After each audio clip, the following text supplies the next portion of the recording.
avant de vous lire quelques témoignages, parce que j'avais dit au début qu'il y avait des personnes qui ont eu cette chance de lire le livre, le deuxième livre de Béatrice. Une personne qui est ici dans la salle et deux autres qui sont restés en France parce que le budget ne le permettait pas. Ils viennent ici, le budget de la coop.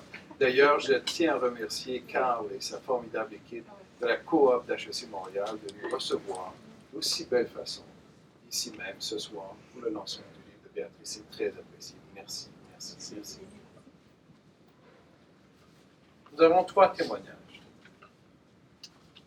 Je vais garder celui du Québec pour la fin. Alors, Nathalie Boucas, directrice de Ségos. Les Québécois de Saint-Eustache ont moins l'habitude. Organisme de formation en management en France, plus de 1000 consultants en transition professionnelle. Elle dit, après avoir lu le livre de Béatrice, « J'ai pris beaucoup de plaisir à lire ce livre, le vrai plaidoyer pour un engagement citoyen qui nous pousse à réfléchir, à nous poser les bonnes questions, à réveiller et à faire vivre nos valeurs, si essentielles dans le monde chaotique dans lequel nous vivons, qui nous encourage à sortir de nos zones de confort dans nos rôles de citoyens, de parents ou de salariés, qui nous incite à nous engager à titre personnel ou collectif, qui nous apaise pour mieux vivre et accompagner les changements. » C'est ce que Nathalie a écrit sur la lecture.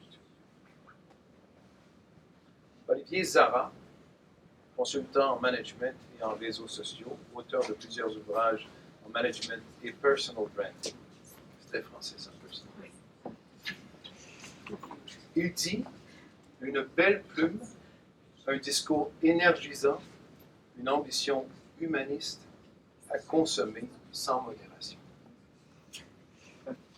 Et finalement,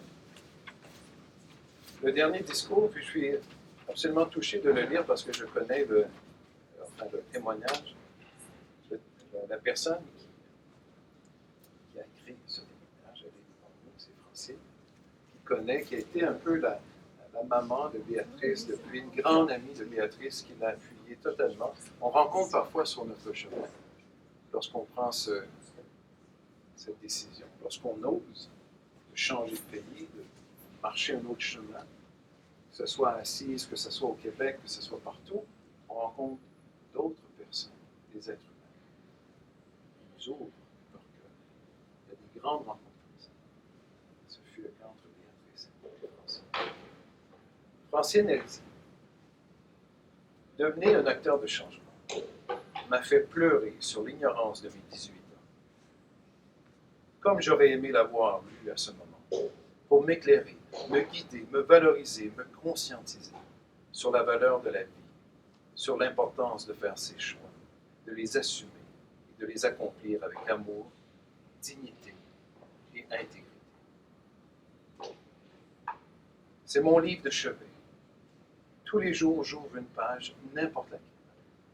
Et je sais que cette lecture me conduit tout droit vers une journée de pensée positive, d'efficacité et d'espoir pour moi et pour les autres. Tous les jours, j'aime lire et surtout mettre en pratique à la page 203,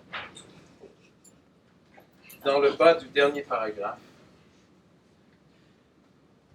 J'ai aussi appris de la vie que tout ce que l'on entreprend avec sincérité et courage apporte tôt ou tard son lot de réalisation et d'accomplissement important.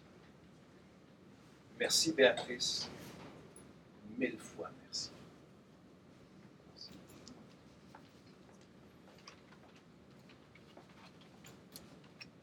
Merci à tous, à toutes. Le vin est là, les bouchées sont là, et surtout, le livre de Béatrice est là, et encore plus important, Béatrice est là.